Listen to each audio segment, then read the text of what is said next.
punya klub basket iya gitu. Apa yang bisa dikerjakan ya dikerjakan. Saya ini kayak profesi saya ini kayak tukang kuli bangunan. Ya kan? Kenapa saya bilang kayak tukang kuli bangunan? Jadi suruh ngaduk semen ya bisa. Suruh ngaduk pasir ya bisa. Ya. Disuruh bikin, orang Jawa ngomong bikin lulu ya bisa. Ya kan? Intinya disuruh bangun apapun bisa. Nah, kenapa? Karena sejak kecil saya itu selalu mengaktifkan kata bisa. Sejak kecil. Jadi saya itu paling anti berkata tidak bisa. Paling anti sejak kecil. Paling anti. Dari kecil kalau bicara soal apa? Disuruh berenang. Ayo, di sini yang nggak bisa berenang angkat tangan. Pasti banyak nggak bisa berenang. Tak lempar ke sungai itu kan. Iya kan? Nah, kalau budaya itu pasti biasanya orang Lubuk Linggau itu dekat laut. Enggak juga. Iya. Ya, biasanya kan dekat sungai atau apa kan biasanya kecil pasti berenang di bisa ya? Enggak juga. Enggak juga ya. Kalau orang Pontianak, orang kepulauan itu kan biasanya. Kalau orang kepulauan pasti ini. Nah, jadi saya itu sejak kecil sama orang tua saya itu dididik. Kamu semua harus bisa. Tapi fokus satu. Maksudnya kamu semua harus bisa, fokus satu itu apa? Artinya kita tuh bukannya nggak ada yang nggak bisa. Kalau bicara olahraga, hampir semua olahraga saya bisa. Mau bulu tangkis, saya pernah ikut pertandingan. Mau tenis, saya pernah ikut pertandingan. Bola voli, sering ikut pertandingan. Bingung kan? Basket nggak usah ditanya. Bela diri, juara. Lo kan bingung? Iya kan? Jadi selalu bisa. Nggak ada kata nggak bisa. Disuruh jualan, kecil, bingung. Jualan apa? Kecuali jual diri aja nggak bisa ya. Jadi semua jualan bisa. Dari jualan, reseller, ya sampai kisahnya sampai sekarang. Nah, kenapa kok saya hari ini tuh pengen sharing? Kita itu harus mengaktifkan kata bisa di otak kita daripada kata tidak bisa. Bisa itu di sini tuh konotasinya bukan bisanya ular itu bukan. Tapi maksudnya bisa itu can. Saya itu bisa. Saya paling benci orang ngomong saya ora iso, Pak. Saya nggak bisa, itu saya paling benci orang ngomong gitu. Kamu tuh belum mencoba, belum sudah ngomong nggak bisa. Terus sama aja kamu itu, kalau saya bilang, kalau kamu tuh belum mengatakan tidak bisa, sama saja kamu itu sudah merendahkan dirimu sendiri. Dan kamu itu meremehkan kemampuanmu sendiri. Betul? Orang cowok bilang, Pak saya nggak bisa jualan barang wanita. Produk kayak gini kan barang wanita. Ya, pembalut wanita, betul ya? Nah, saya ini cowok Pak. Terus bisanya jual apa? Saya tanya. Wah kalau cowok jualan barang cowok Pak. Aksesoris HP. Ya jual sana aksesoris HP. Saya bilang, terus jual apa lagi yang bisa? Ya pokoknya saya ini bisanya yang jual barang cowok. Itu lebih tepatnya kamu bukan itu bisa jual barang cowok atau cewek. Tetapi kamu itu sebetulnya lebih mementingkan gengsimu daripada kamu itu bisa jual apa. Nah, saya mau research nih. Nih, saya beritahu ya sebuah research ya. Siapa di sini jualan apapun pengen laris sana? Semua mau dong? Oke, saya beritahu satu. Barang yang paling laris di dunia adalah jualan barangnya wanita. Loh, itu benar. Kamu nggak percaya jualan barang wanita itu laris? Karena wanita tuh makhluk konsumtif. Kamu lihat di mall, ya, yang shopping tuh siapa? Bapak-bapak, ini kerjanya mangan lungguh, melaku-melaku ngantero anaknya, ngantero bojone. Bapak-bapak nggak ada yang shopping. Yang shopping itu wanita. Pasar itu rame kan? Isinya wanita atau pria? Yang belanja siapa? Wanita. Ya kan? Jadi kalau bapak-bapak ngomong saya nggak bisa jualan barang wanita, itu bapak-bapak paling bodoh di dunia. Karena justru pangsa pasar yang paling laris itu adalah segmen wanita. Kamu lihat, cowok ya, nih terutama banyak cowok ini. Kamu ganti celana itu berapa hari sekali? Nah, itu yang pakai celana jeans. Mohon maaf ya. Itu jangan, itu minimalis toh ya. Nah, model. Maaf ya. Kita ngomong jujur, kita cowok, apalagi kalian masih kuliah SMA. Kalian ganti celana itu bawah itu mungkin bisa 3 hari sekali. Wanita nggak bisa. Ayo ngaku nggak? Sebulan sekali. Kalau wanita. Sebulan sekali keterlaluan apa? Waduh. Selama tidak bau, selama tidak basah nggak diganti kan? Anda lihat pria ini barang irit kan? Loh ini saya mau ketawa, ini saya cerita benar kan? Ini sebuah statistik. Maaf, itu yang kelihatan di luar, yang dalamnya. Nah, itu seringkali nggak diganti itu. Paling apa? Side A, side B aja ya kan? Saya pernah kuliah, saya juga tahu. Jadi apa? Jual barang sama cowok itu nggak konsumtif, nggak guna, nggak laku. Anda boleh tertawa, tapi wanita nggak bisa. Dia pakai baju ini, terus ganti. Besok sudah berubah, orang tahu. Ini baju kemarin. Wanita malu. Iya. Betul. Kalaupun dia pakai baju yang sama, kamu baju ini ada berapa jenis sih? Kok dipakai terus gitu? Oh, saya punya 3 macam. Tapi wanita malu, dia harus ganti terus. Pria masa bodoh. Iya kan? Ya. Ayo, betul nggak? Nah, itu yang kedua. Jadi saya mau beritahu bahwa wanita itu makhluk paling konsumtif. Kita lihat salon. Kita bicara salon. Itu isinya wanita atau pria? Pria ke salon ada sih.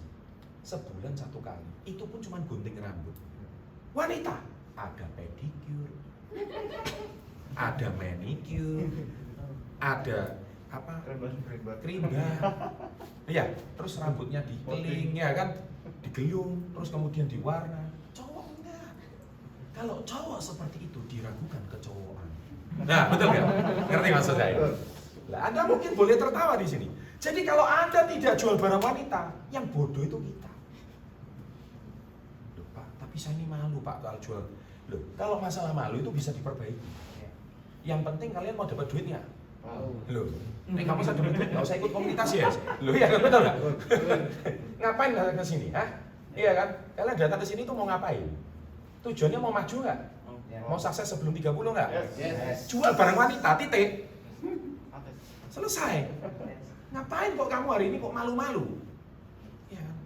Jual barang ke cowok. Cowok itu ya terus terang ya, sangat tidak konsumtif. Sudah celana enggak pernah ganti, rambut jarang potong. Oh, cowok kena terus. Kamu lihat atasan cowok. Paling kamu lihat lemarinya cowok itu 1 gini aja. Betul ya? Ketawa kan dia. Coba wanita, 3 lemari dong. Satu lagi, urusan sepatu. Cowok paling 1-2 macam itu dipakai, nggak tahu berapa sampai bapuk pun tetap dipakai. Coba wanita, iya kan? Yang warna merah muda, yang warna merah. Makanya karena kalian di marketplace shopping itu semuanya wanita semua yang menggerakkan roda perekonomian. Jadi wanita 80% roda perekonomian di masyarakat ini digerakkan oleh wanita. Nah, ngerti sampai di sini? Yes. Ya, jadi kamu harus ngerti. Makanya kita ini harus jual barang ke wanita atau pria? Wanita. Nah, sekarang ini saya belum selesai bicara.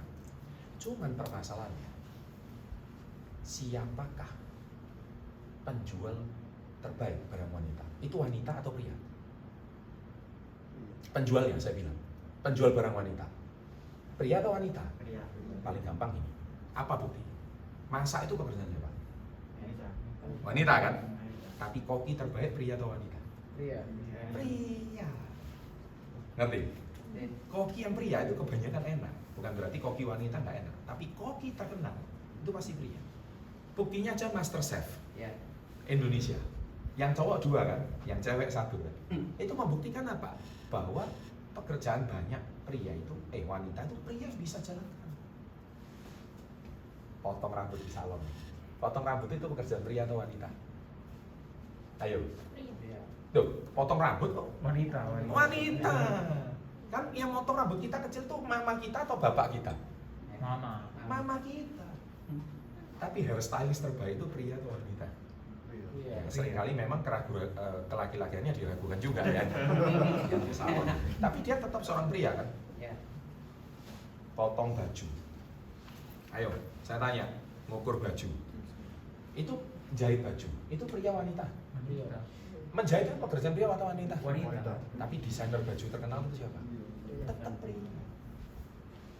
Pembalut itu barang wanita atau pria? Kamu lihat ini, para kron ini. Ini pria atau wanita? Iya. Terbukti mereka pria yang luar biasa mengerti potensi untuk wanita.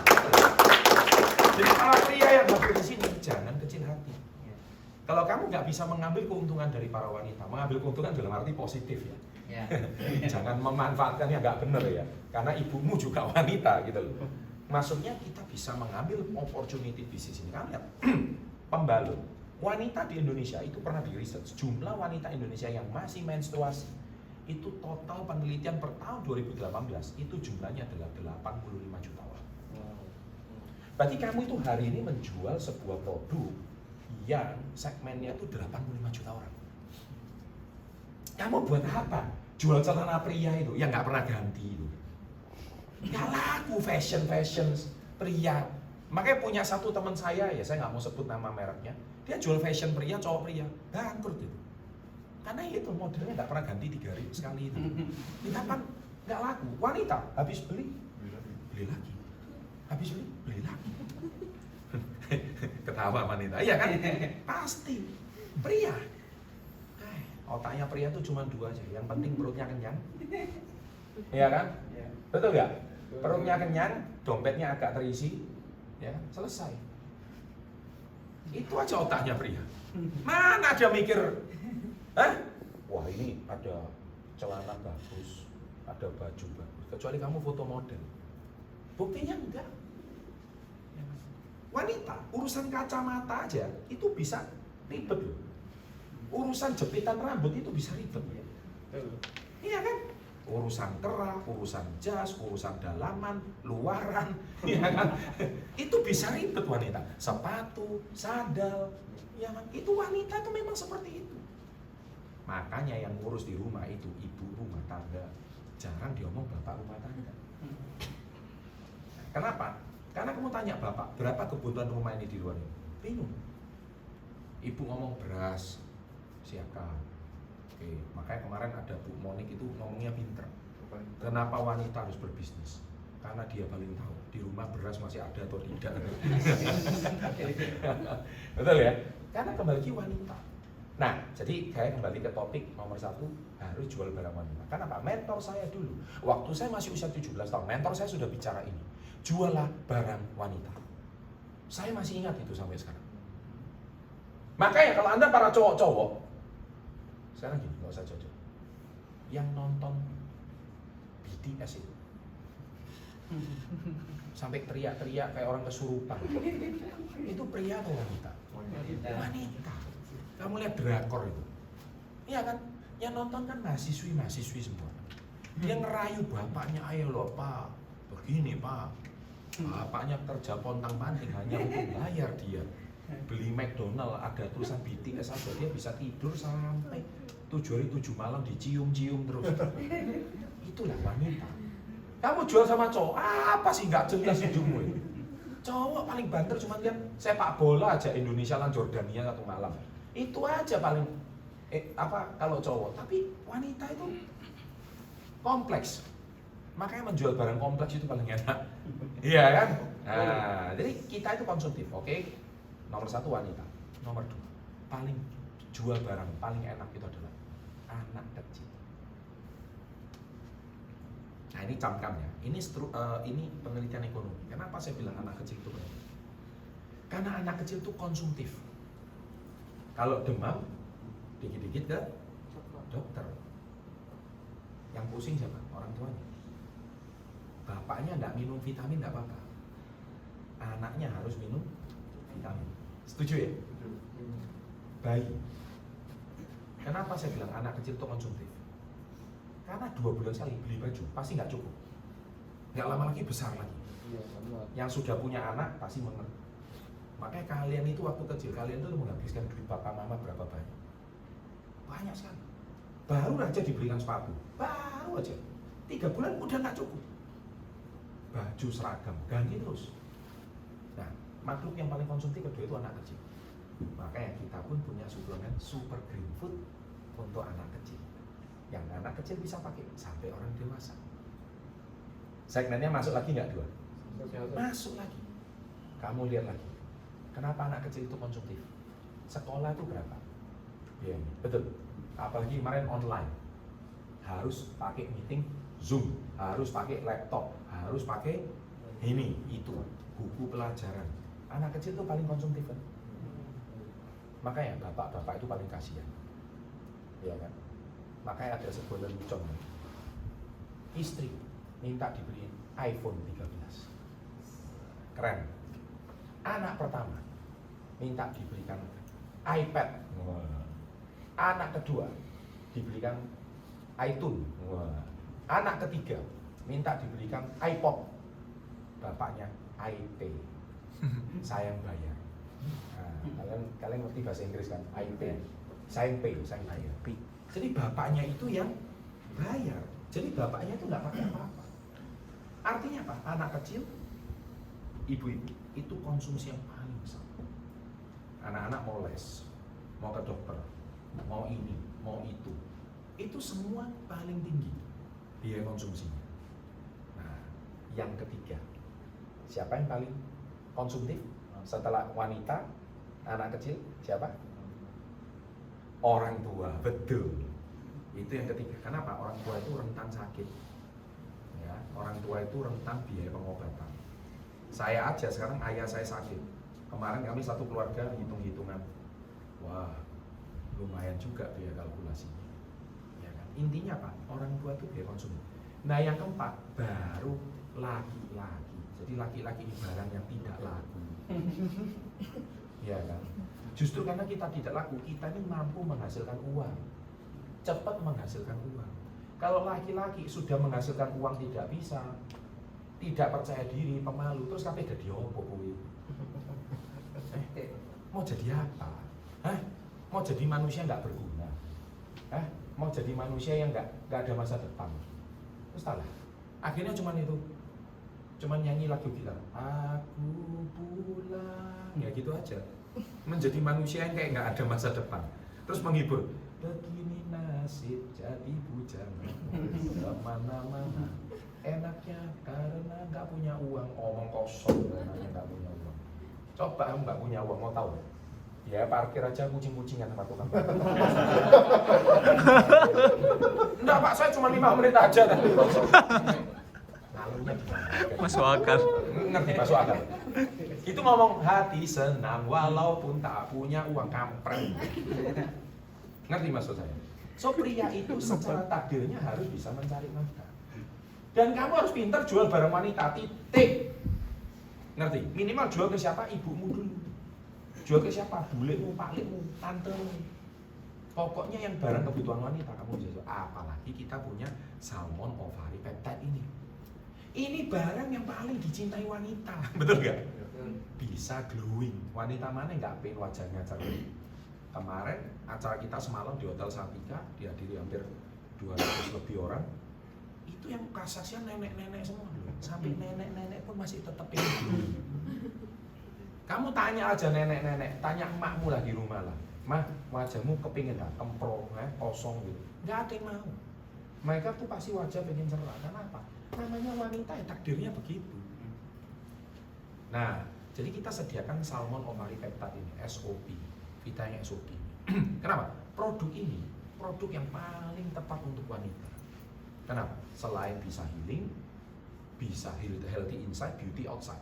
Jadi di dalamnya healing, luarnya cantik. Terus bisa ngajak kita apa? Traveling. Sudah healing, glowing, traveling. Nah, jadi topik saya pada sore hari ini, saya punya waktu nggak banyak. Saya cuma punya waktu sampai 3:30, ya, 3:30 aja. Jadi saya cuma punya waktu setengah jam. Tapi opening saya ini selama 20 menit ini tujuannya itu satu. Para pria itu harus percaya diri. Nah, sekarang gini, siapa yang setuju kalau pria harus memiliki karir? Siapa yang setuju semua orang harus sukses? Oke. Dan siapa yang setuju mulai saat ini wanita adalah konsumen kita terbesar. Semua setuju. Sekarang oke, turun tangan. Pertanyaan saya sama kamu, pede nggak jual barang ke wanita? Nah ini yang menjadi masalah. Bapak-bapak ini terutama, pede nggak? Siapa yang nggak pede angkat tangan? Pengen tahu saya, siapa yang nggak pede? Nggak apa-apa, nggak usah malu. Sekalian pulang dari pertemuan ini, mau cari uang 1 juta itu gampang loh. Angkat tangan. Denger, betul ya? Siapa yang nggak pede? Ayo, pasti lanang-lanang nggak pede. Ayo, siapa yang nggak pede? Ayo. Angkat tangan aja nggak pede kok. Angkat tangan aja nggak pede kalau mau jualan sama wanita. Siapa yang nggak pede jualan sama barang sama wanita? Ayo ngaku. Cuman ini aja, 4, 5. Ya, oke. Kasihan. Saya pastikan Anda melarat seumur hidup. Loh mohon maaf. Ya kan, kenapa? Kalian itu sudah tahu di mana uang itu ada. Ya kan? Tapi kalian nggak mau kejar kan, Pak? Alasannya malu, Pak. Padahal uang itu di sana. Paham maksud saya? Uang itu di sana. Kalau uang itu di sana, mengapa disebut pasar? Pasar itu kan terjadinya transaksi antara penjual dan pembeli. Itu definisi pasar. Lah kalian itu pasarnya jelas-jelas di sana. Itu di situ perputaran uang terjadi. Tapi kalian nggak mau kejar, kenapa? Saya malu nggak jual barang sama wanita. Nah berarti sekarang yang harus diatasi adalah gimana mengatasi rasa malu ya. Selesai ya? Itu selesai. Nah siapa yang pede jual barang ke wanita? Nah yang pede sebenarnya. Pede duitnya banyak-banyak itu. Iya kan? Baik. Kalau Anda gimana mau cara pede, hubungi orang yang menggunakan kalian. Kalian akan dibuat jadi pede. Makanya saya paling sedih kalau lihat pertemuan ini isinya laki semua. Ini gak ada wanitanya. Kenapa? Laki ini betul sumber pencari nafkah. Cuman Anda harus bisa menggiring para wanita-wanita untuk mereka konsumsi produk ini. Selain itu, wanita itu kita ajak jalan-jalan ke luar negeri. Nah itu kunci yang paling penting. Satu lagi, wanita itu terus terang kapasitas dia bicara 50 kali lipat lebih hebat daripada pria. Makanya orang sering ngomong wanita tuh cerewet. Sebenarnya bukan begitu. Kalau kamu ngomong wanita tuh cerewet, makanya ibumu sama bapakmu cerewet juga. Jujur, lebih cerewet ibu kita. Karena memang kodratnya demikian. Cuman alangkah baiknya cerewetnya wanita ini dialihkan ke bisnis ini. Makanya ada sebuah penelitian dari Amerika bahwa dari buku Business for 21st Century dari Robert T. Kiyosaki, dia menulis bahwa this is a perfect business for women. Ini adalah bisnis yang paling ideal untuk para wanita. Kebetulan subscriber Success Before 30 memang 70% pria, kebetulan. Karena memang materi saya itu memang materi yang memang dibutuhkan oleh generasi muda, terutama pria. Dan wanita yang memang mau berkarir. Kalau wanita penggemar BTS tidak akan subscribe channel Success Before 30. Karena di sini itu istilahnya dikritik terus ya kan, diantemi terus ya kan. Pokoknya materi, apalagi kalau saya sudah bawa sandal itu bahaya. Betul ya, ya sudah bahaya. Wanita takut semuanya.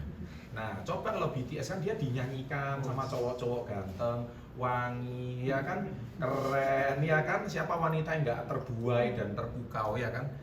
Ya, makanya kan ada joke ya kan. Wanita-wanita itu kan segmen yang paling gampang dibikin keliengan kepalanya. Nah, jadi saya selalu bilang bahwa Success Before 30 yang sebenarnya itu adalah ya artis Korea itu, karena mengambil duitnya para wanita Indonesia. Iya kan? Karena ya itu tadi mereka dibikin bingung. Kenapa? Nah, saya pernah sama Pak Andi sesekali kita pernah makan penyetan di pinggir jalan ya. Makan penyetan, yang menjual itu ternyata gadis masih muda. Dia sibuk nonton drakor. Ini sudah kelaparan. Ini kok nggak pernah dijualin karena dia sibuk nonton drakor. Ya itulah salah satu contoh, ibunya nggak bisa apa-apa. Nah itulah segmen. Nah segmen saya bukan seperti itu. Itu segmen. Nah tapi kalau wanita karir, wanita yang mau membangun masa depan kayak contohnya Ibu Dea ini, ya tepuk tangan ya dari dulu beliau. Ini pasti wanita yang mengejar masa depan. Atau sudah ibu rumah tangga kayak Bu Novi gini, dia pasti sudah mikir masa depan saya ini perlu dapat penghasilan lebih. Nah, dia pasti akan mencari cara otaknya bagaimana punya penghasilan tambahan. Nah, makanya saya pesan sama Anda, mumpung kalian masih muda, percaya sama saya, lebih enak masa 30 ke atas pegang duit daripada baru cari duit usia 30. Percaya sama saya. Ya, kalau muda-muda kayak gini, pikirannya tiap hari cuma ngafe, ya kan, nongkrong, pokoknya dolen bal-balan, ya kan, pokoknya nggak jelas. Bukan itu nggak boleh, tetapi setelah 30 baru mikir, kok dompetku dibuka ini kok isinya cuma kantong pode ya, kok nggak ada sesuatu ya. Nah, akhirnya sudah mulai pinjam sana, pinjam sini, akhirnya melas sana, melas sini, akhirnya nggak bisa dibalikin. Nah, karena hidupnya itu sudah mulai luntang-luntung, ya, hidupnya itu sudah mulai nggak jelas. Nah, saya mau berpesan, kalian semudah mungkin mau sukses, itu bagus. Ya, makanya nomor satu harus pede dulu. Di sini kesempatan untuk ngajak Anda semua percaya diri. Ya, jadi menjadikan kalian menjadi seorang pengusaha yang mau maju. Nah, mungkin itu aja pembukaan dari saya. Nah, silakan kalau ada yang mau bertanya, saya masih punya 20 minutes, 20 menit, silakan. Oke, tepuk tangan untuk Pak Chandra Purnama. Oke, ini mungkin kesempatan yang langka Bapak Ibu ya. Apalagi kita kumpul sama orang-orang yang sudah terbukti ikut Pak Chandra, ikut komunitas Yes, dan juga jadi pemberani dan alhasil bisa sukses gitu ya. Tadi ada cerita Pak Chandra. Beberapa teman-teman di sini kan usia masih muda-muda. Beliau sharingkan bahwa nyampe aset 1M ya. 1M-nya tuh di usia 23, 22, 24. Itu luar biasa sekali ya. Wow. Nah, coba cross check sama kita. Kita sekarang usia berapa? Apakah kita juga punya tujuan yang sama? Nah, kesempatan kali ini mungkin mau tanya langsung sama Pak Chandra ya, kendalanya apa, atau Anda punya permasalahan apa. Kita ada waktu kurang lebih 20 menit untuk teman-teman bertanya. Ya mungkin kita prioritaskan ke teman-teman yang baru pertama kali ketemu Pak Chandra. Ya. Ada yang mau tanya? Silakan. Oke, Pak Adi ya, silakan Pak. Pak, saya mau tanya, bagaimana caranya meningkatkan kepercayaan diri supaya nggak malu? Usia berapa, latar belakang apa? Usia saya 24 tahun. Oke. Saat ini pekerjaannya apa? Pekerjaan bekerja di toko roti. Bekerja di toko roti. Ya, Diundang sama siapa ke sini? Pak Alvin. Pak Alvin. Meningkatkan percaya diri. Terima kasih. Tepuk tangan. Ada nggak mata pelajaran waktu kita SD, mata pelajaran kepercayaan diri? Tidak ada. Nggak ada ya? Ada. Nggak ada ya? SMP ada nggak? SMA ada nggak? Nah, inilah masalah. Yang kedua, ada nggak mata pelajaran cara dapat 1M sebelum 30 tahun? Kamu tanya gurumu matematika, gurumu matematika, Gus, jangan banyak tanya, kan gitu. Yang penting besok nilaimu bagus, yang penting kamu naik kelas. Gurumu akan jawab seperti itu. Tapi dalam hati kecilnya, dia juga gundah dan galau. Omongan muridku ini benar juga ya, karena saya sendiri juga belum punya 1M sebelum 30. Saya baru ngomong 1M sebelum 30, karena hidup manusia itu harus ada chapternya. 1M pertamamu kapan? Ini belum selesai. Saya ini kan cuma ngomong sukses before 30, 1M pertamamu kan? Iya. Pertanyaan saya kalau lanjutkan kedua, kepalamu bisa cepat-cepat. 10M pertamamu kapan? Saya lanjutkan yang ketiga, 100M pertamamu kapan? Saya belum selesai lagi. 1 triliun pertamamu kapan? Pak, pusing Pak. Ya udah, saya kembali ke 1M pertama. Daripada saya naikkan terus, kamu nanti pulang nggak bisa napas, mending kita 1M. Kita tahu syarat 1M, kamu harus percaya diri. Nah, pertanyaanmu saya balik dengan pertanyaan. Saya sudah pernah buat kontennya di Success Before 30. Sudah nonton belum? Ketik aja, meningkatkan percaya diri SP30, keluar kok. Kalau nggak percaya keluar, banyak kontennya. Sudah nonton belum? Nah, iya, jangan tanya. Saya rugi kalau hari ini Anda bertanya sesuatu yang di konten saya sudah upload. Kenapa saya bilang rugi? Berarti 1000 lebih video itu saya bikin kayak nggak berguna loh. Iya. Saya nanya, Anda nonton video saya bayar? Enggak ya? Kadang-kadang pakai wifi kantor. betul. Atau ngambil wifi-nya tetangga yang penting ngerti password ya. Atau wifi di kafe, iya kan betul. Ya. Artinya gratis ya, betul. Saya ini membuat konten susah-susah, pakai kamera mahal-mahal, kasih konten gratis. Terus yang saya paling sedih, orang Indonesia nanyanya sesuatu yang sudah saya buatkan kontennya. Ya. Ini adalah salah satu bentuk contoh. Mohon maaf loh Pak, mohon maaf ya. Ini bentuk salah satu bahwa kalau kalian mau maju, kalian harus cari cara. Bukan, ini sukses itu bukan kayak apa ya? Kayak ujian di sekolah. Pak Guru, saya tanya ya, rumusan W sama dengan M kali A contohnya. Itu rumusnya cara kerjanya gimana? Besok Pak Guru jawab. Di bisnis ini, saya sudah buatkan kontennya semua.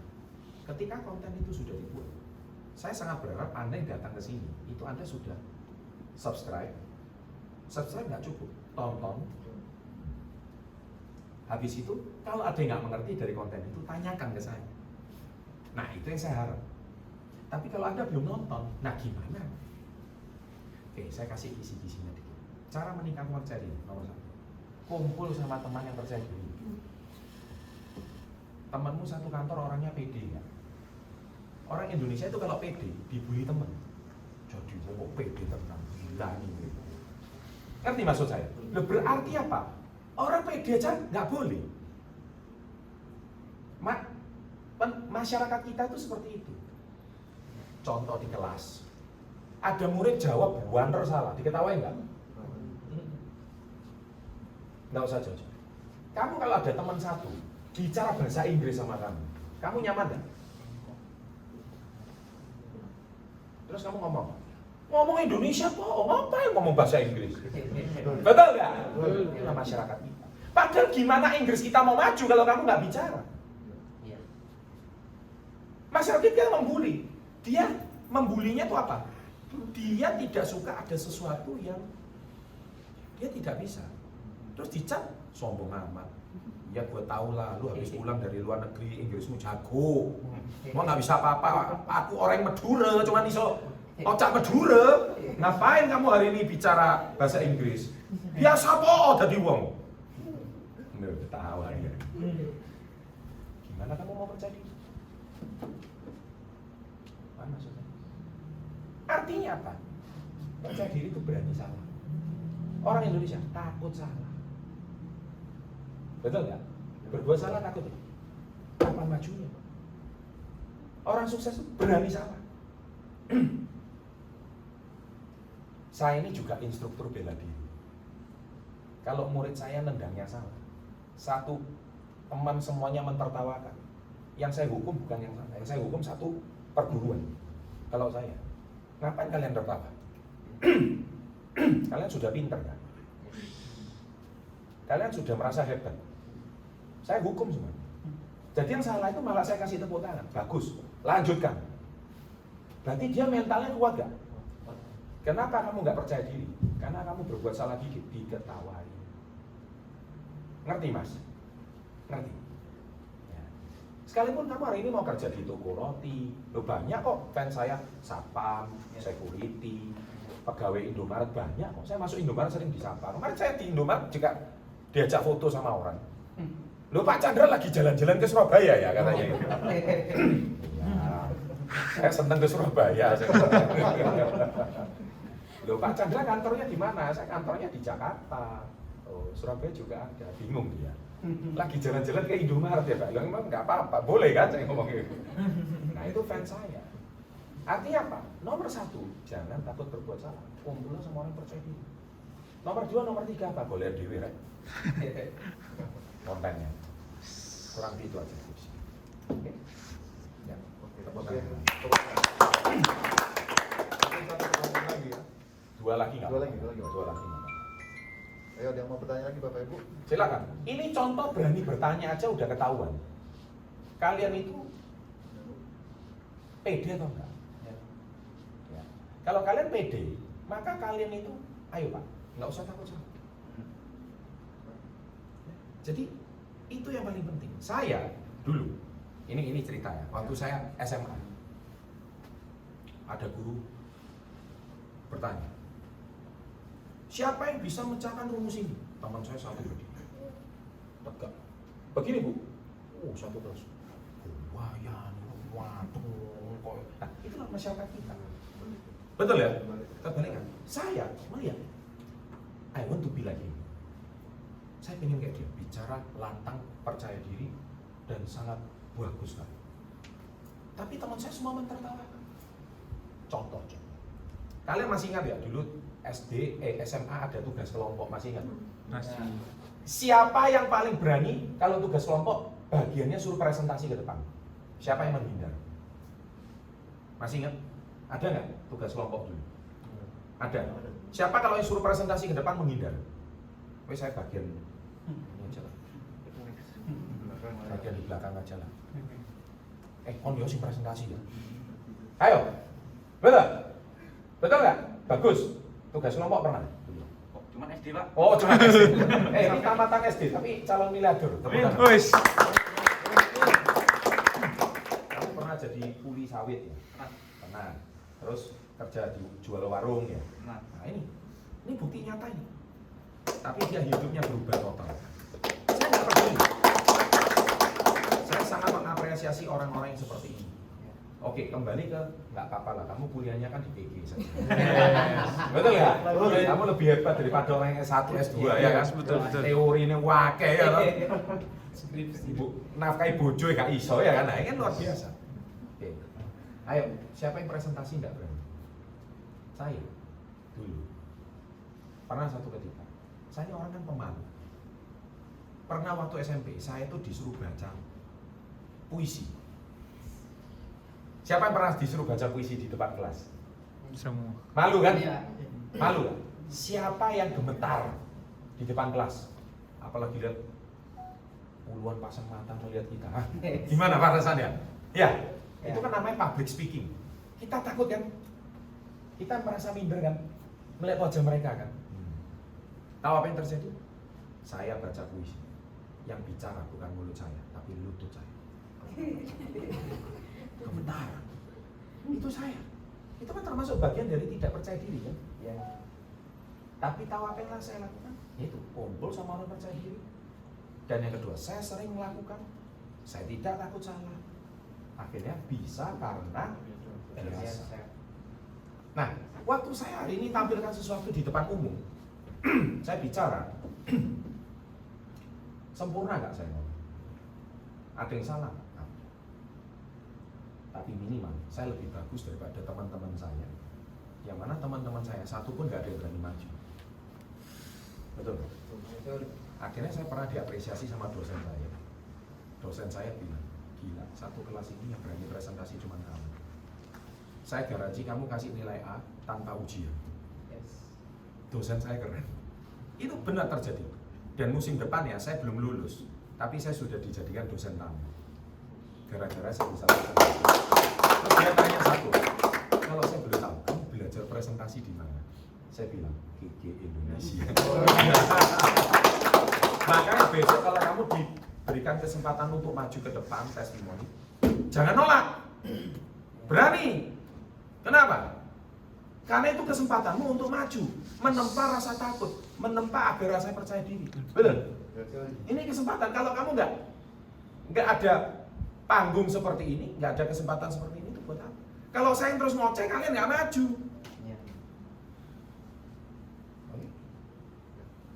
Ya kan? Di KK ada nggak kelas percaya diri? Ada. Gimana diajarkan 1M sebelum 30? Lengkap. Ya. Di luaran ada nggak kursus mencapai 1M sebelum 30? Oh, bisa apa, Pak? Nggak ada. Maka saya ngomong ini unik ya? Unik kan? Ini luar biasa. Luar biasa. Jadi pesan saya satu kepada Bapak, Ibu semua, adik-adik semua. Ya, mulai hari ini kalian harus memutuskan untuk saya mau sukses. Kalau saya mau sukses, kalian putuskan saya mau sukses. Saya nggak peduli teman saya mau ngomong apa. Ya, nomor satu itu kalau kalian mau berhasil, kuncinya satu, nggak usah dengar apa kata teman-teman, nggak usah dengar apa kata orang, nggak usah dengarkan. Mau temenmu ngomong apa nggak peduli. Loh Pak, nanti kan saya nggak punya teman Pak. Saya akan diajak sombong. Namamu siapa? Yang celana jinnya ini robek. Reza. Iya. Kamu berani kehilangan teman? Enggak. Nggak berani kan? Iya. Kamu paling takut kan kalau ngomong jangan sama Reza, sombong anaknya. Kalau temannya pilih-pilih. Sering dengar kata kayak gitu. Jadi orang jangan pilih-pilih teman. Ayo, sering teman. Kamu setuju kata-katanya? Jadi orang jangan pilih-pilih teman. Setuju? Enggak juga. Jadi yang benar gimana menurut kamu? Berteman dengan siapapun yang penting kita bisa memilih mana yang baik dan buruk. Itu. Kurang lebih itu. Kurang lebih kayak gitu. Lebih jelasnya lagi gimana? Sekurang lebih. Bingung? Bingung. Saya kasih tahu ya, teman itu harus memilih. Siapa bilang nggak boleh pilih-pilih? Teman itu harus memilih. Betul. Masa depan itu harus pilih. Kalau kamu nggak pilih, kamu ikut arus. Jadi temanmu masuk sumur, kamu ikut masuk sumur. Temanmu narkoba, kamu ikut narkoba. Tanganmu nggak jelas, kamu ikut nggak jelas. Teman itu harus pilih. Jadi kalau ada orang ngomong, oh jadi orang kok pilih-pilih teman. Kayak kita loh, jangan pilih-pilih teman. Loh teman itu harus pilih. Makanya saya ngomong ada 3 jenis teman gitu.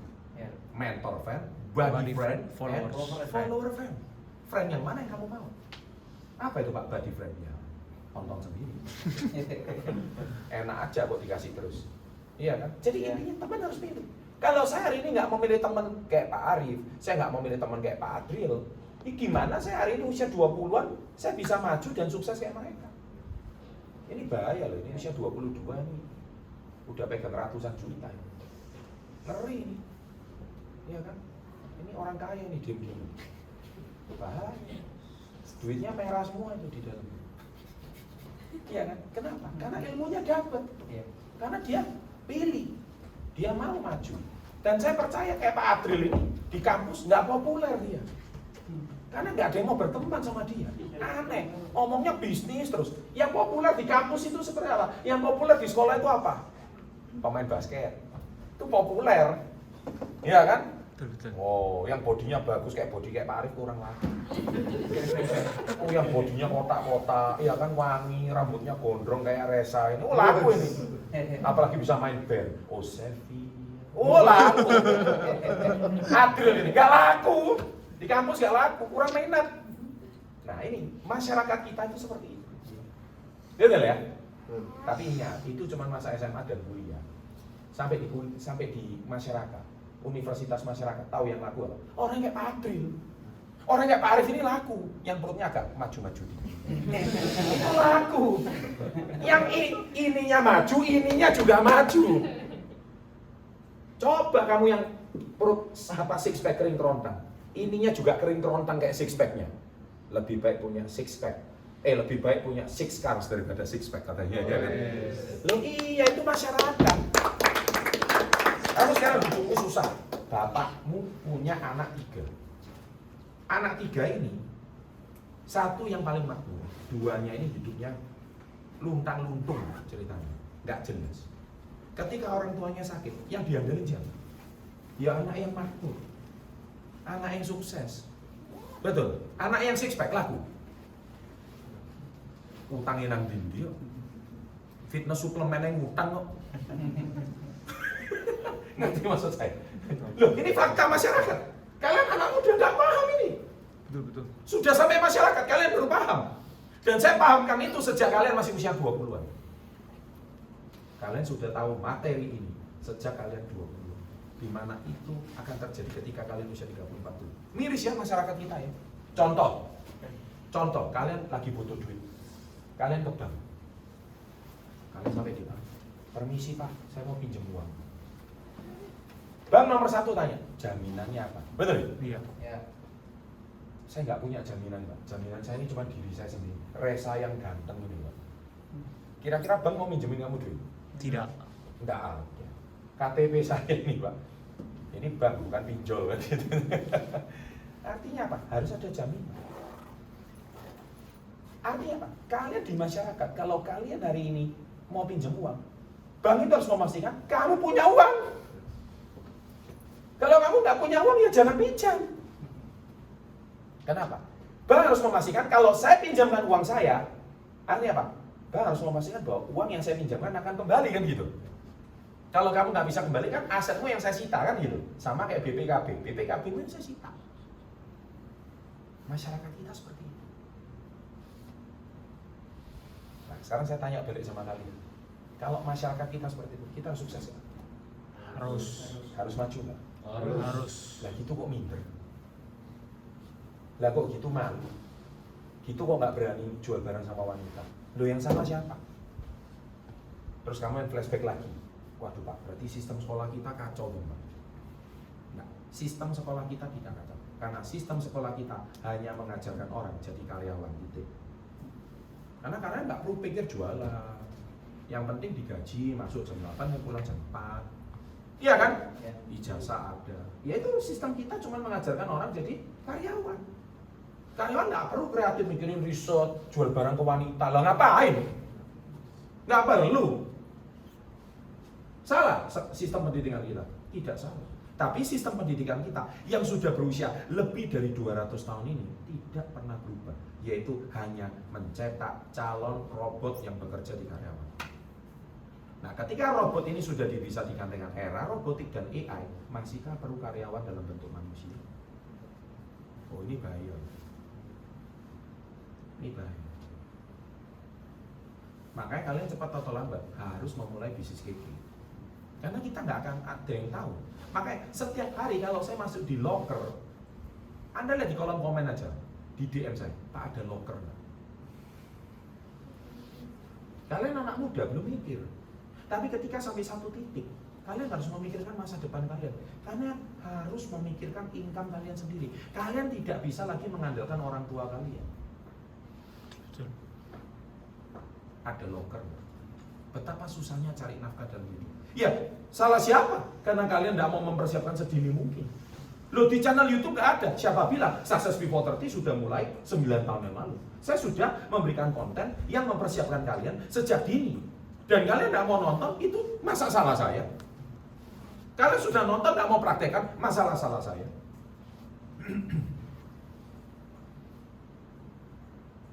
Makanya, bisnis ini kami sudah siapkan semua.